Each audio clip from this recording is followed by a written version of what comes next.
Tagad gan es ļoti vēlētos redzēt, kur tad ir devies mans Māris Grigalis, kādu talkas vietu viņš ir izvēlējies un vai pirmie talcinieki jau ieradušies. Māri, daudz laimes dzimšanas dienā! Pirmām kārtām jau tev pašam sauc bučas. Kur šodien ir talcinieki, ko tu tur dari?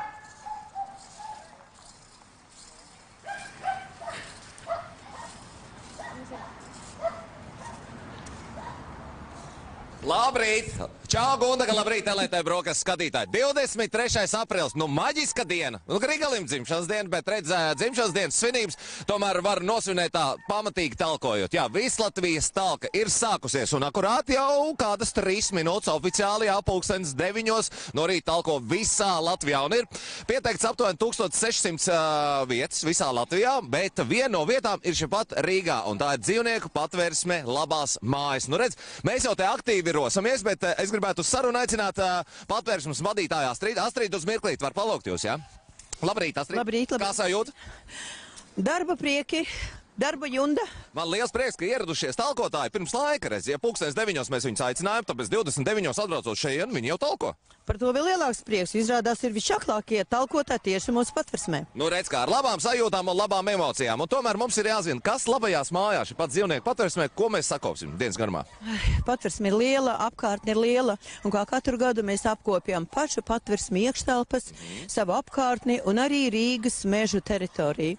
Jo patversmē staigātāji iet diezgan tālu ar suņiem mežā, un tomēr mēs gribam, lai sakoptu arī tā teritorija, un Rīgas meži arī ir priecīgi, ka daļa no viņu teritorijas tiek sakopta, un visiem rīdzeniekiem ir prieks uzturēties tādās teritorijās. Nu, redz, kā tomēr varbūt tie, kas rīta kafiju malko, tie, kas rīta tēdz ar, piemēram, ģimenes un grib doties šepat varbūt Pierīgā. Nu, viņi dosies uz labajām mājām, šepat uz dzīvnieku patvērsmi. Nu, kāds būtu tas vēlamais laiks, kurā ierasties, līdz cikiem būs talka?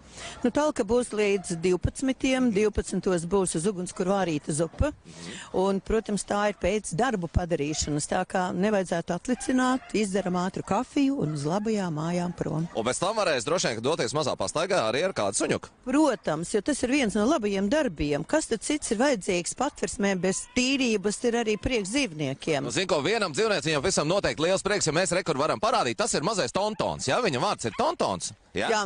Kurš īpaši ir priecīgs par to, ka šeit ir sanākuši gana daudz talkotāju. Labi, Astrīd, veiksmi darbos. Es gribētu rekur uz mazu sarunu aicināt rekur Aivu, kas ir Latvijas institūta vadītāja, ja? Labrīt! Labrīt, Aiva, tā.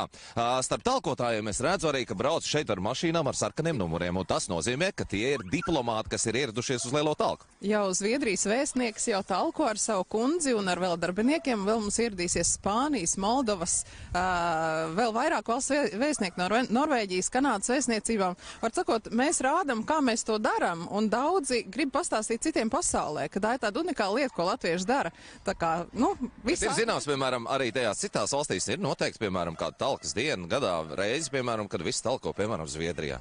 Jā, bet šodien tieši notiek talka arī Lietuvā, Čehijā, un es domāju, tas ir forši, ka mēs jūtamies, nu tā, pasaulīgi, arī citi to dara, bet tomēr tas, kā latvieši to dara tik pamatīgi, nu tas ir tiešām unikāli. To es zinu no ilgstošas pieredzes, tā kā es domāju, mēs varam lepoties. Tā ir tāda mūsu eksporta prece, un es domāju, iesim visi ārā un pierādīsim, ka līdz tam 18. gadam mēs tiešām varam sakopt kā tīrāko valstu pasaulē. Paldies, Aiva, lai veicās, lai visi darbi no rokas, ja? Es gribētu teikt arī, ka diplomātiem būs tā iespēja uzvilkt baltu kreklu, kas simbolizē mums to lielo mūsu talku, jo, redz, senais latvietis arī tomēr savu lauku uzvara baltā linu kreklā. Lai mums visiem veicās, Gundaga, skrien apakaļ uz studiju, pēc brītiņa jau būšu kopā ar tevi. Grigalī, tev arī buči, un es ārkārtīgi priecājos, ka tev ir tik daudz enerģijas. Tad tu pagūsti gan tur, gan šur. Es tevi gaidu studijā, un mēs esam tiešām gatavi lielam darba cēlienam, bet